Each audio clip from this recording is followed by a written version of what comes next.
আরে বল তো তুই ঠিক মতো খাইতেছ তো রে। তোমার খাবার না করছে কেরা, তুমিও খাও। তোর নাগাল খেয়ে তো কামি হইতো। তোর কিন্তু ইঞ্জিন ঠিক আছে রে ভুল। ইঞ্জিল ঠিক থাকবো না, নতুন চকচকা ইঞ্জিল।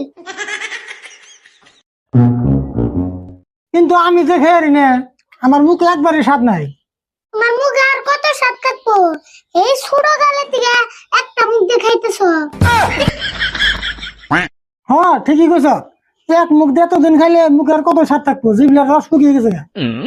একটা তেল একটা কাম করে কি করবি? তোমার জিবলায় আলপে সার দিয়ে দেয়। তোর দুই বছর বাদ দিবি না? এমনি মুখে স্বাদ নাই, ভাত খেতেছি না। বেড়ে বছর করতে পারলাম, ভালো কথাই না করলাম। আলপে সার দিলেই তো জিবলায় রস আইবো।